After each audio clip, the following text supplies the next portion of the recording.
Salut à tous, bienvenue sur ma chaîne YouTube, c'est Papa Rêveur.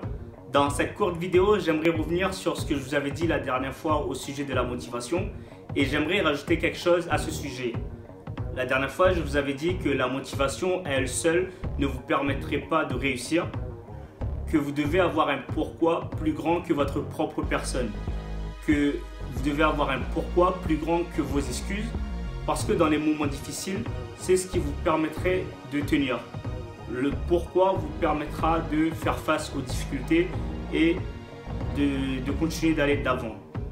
Une autre notion qui est très importante, qui va de pair avec le pourquoi, c'est la foi. Vous devez avoir la foi en vous. Vous devez avoir la foi en ce que vous faites.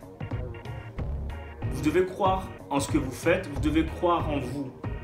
Martin Luther King disait au sujet de la foi: gravissez la première marche de la foi, inutile de voir tout l'escalier. Gravissez juste la première marche. Quand vous démarrez un projet, au lancement, c'est magique. C'est l'euphorie, vous êtes rempli de plein d'enthousiasme, plein d'excitation, vous êtes tout motivé, vous pétez le feu. Mais arrivé après 3-6 mois d'activité, vous commencez à redescendre sur terre. La réalité vous rattrape. Vous n'avez aucun résultat, vous ne faites pas de vente, les caisses sont vides, votre quotidien vous rattrape, les factures s'accumulent. C'est là que vous commencez à douter. C'est là que votre pourquoi va être mis à l'épreuve.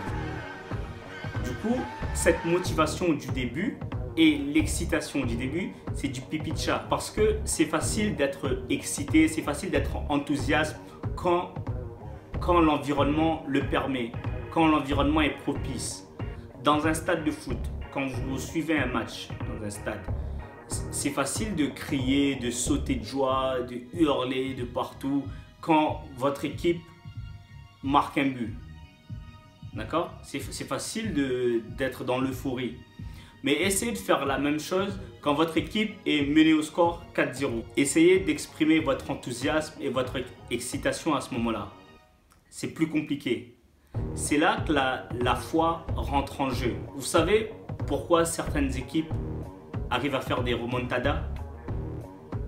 C'est parce qu'elles ont la foi. Elles y croient. Elles croient en leur capacité de revenir au score. Elles croient en leur capacité de remporter le match. C'est parce qu'elles ont la foi. La foi est très importante. Elle doit être indissociable à votre pourquoi. Quand vous démarrez un projet, quel qu'il soit, peu importe le projet que vous démarrez, vous devez savoir pourquoi vous le faites et vous devez avoir la foi en ce que vous faites. Croyez en vous, croyez en ce que vous faites, parce que personne ne le fera à votre place. Gardez en tête cette phrase de Martin Luther King. Je vais le répéter. Gravissez la première marche de la foi. Inutile de voir tout l'escalier. Gravissez juste la première marche. C'était Papa Rêveur. Merci de m'avoir écouté. N'oubliez pas de vous abonner à ma chaîne YouTube. Mettez-moi un pouce bleu, ça fait toujours plaisir. Partagez la vidéo autour de vous. Je vous dis à très vite pour une prochaine vidéo. Ciao, ciao et à bientôt.